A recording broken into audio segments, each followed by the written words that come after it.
Assalamualaikum warahmatullahi wabarakatuh.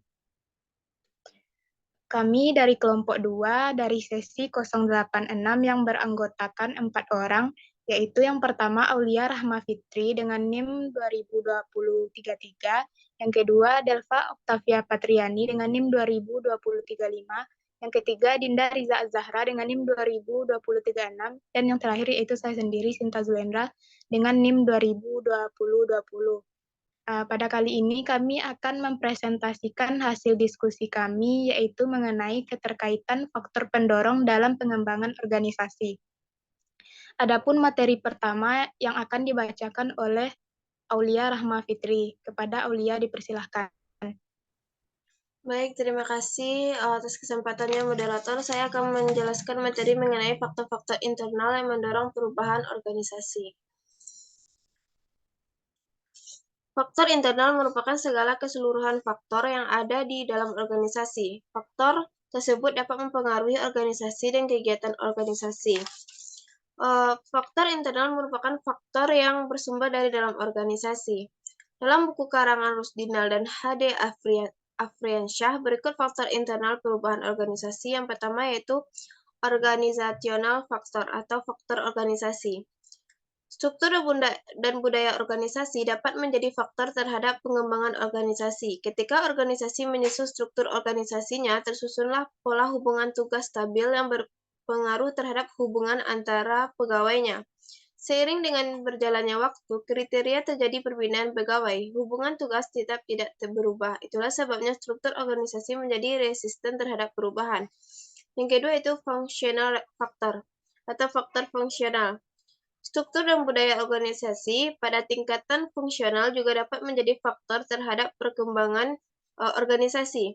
Seperti halnya pada tingkatan manajerial, manajer fungsional akan berupaya melobi sesuai kepentingan mereka sendiri dan mencoba untuk mempengaruhi proses perubahan sehingga perubahan yang terjadi dapat menguntungkan mereka. Dan yang terakhir itu individual factor atau faktor individual.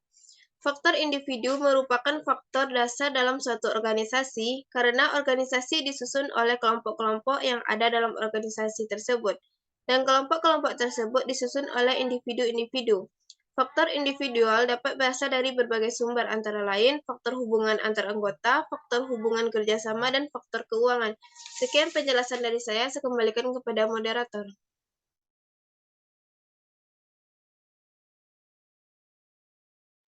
Baik, terima kasih kepada Aulia yang telah membacakan materi mengenai faktor-faktor internal yang mendorong perubahan organisasi. Pembacaan materi selanjutnya akan dibacakan oleh Dinda Riza Azahra. Kepada Dinda dipersilahkan.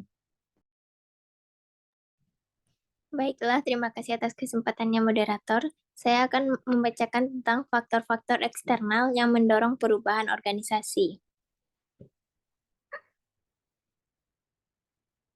Faktor eksternal merupakan faktor yang bersumber dari luar organisasi. Pada hakikatnya, pengembangan organisasi disebabkan oleh faktor eksternal, bukan faktor internal, karena dorongan faktor eksternal organisasi harus berubah dan melakukan perubahan pada faktor internal.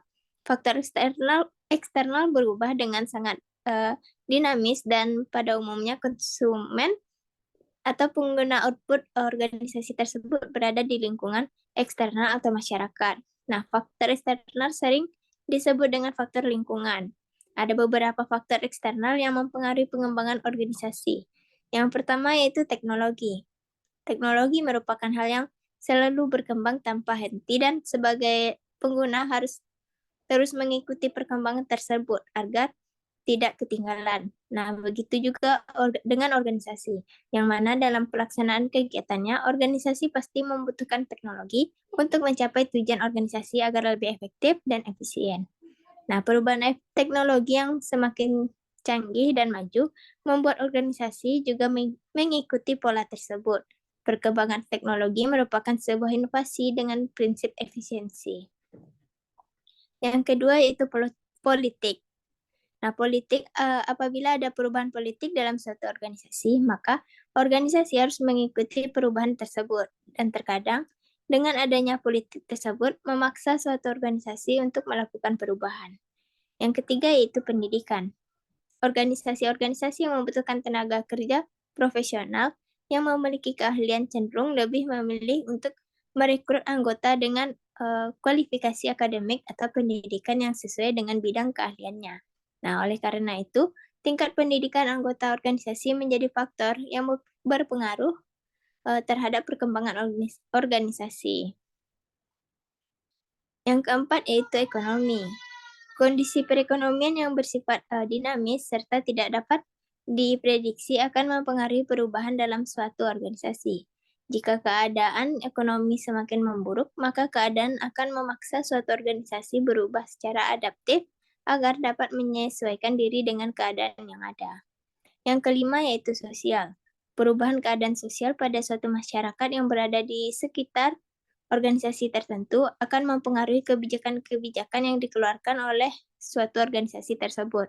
Hal ini karena perkembangan zaman akan berdampak pada perubahan budaya masyarakat dan berlanjut menjadi fenomena sosial dan akan mempengaruhi suatu organisasi. Yang terakhir yaitu budaya. Budaya adalah nilai yang hidup dan muncul dalam masyarakat, sehingga menjadi kebiasaan karena menjadi pola kehidupan yang terus diulang. Maksudnya nilai-nilai yang baru dalam masyarakat menjadikan perubahan kebudayaan yang dipengaruhi oleh nilai dari luar.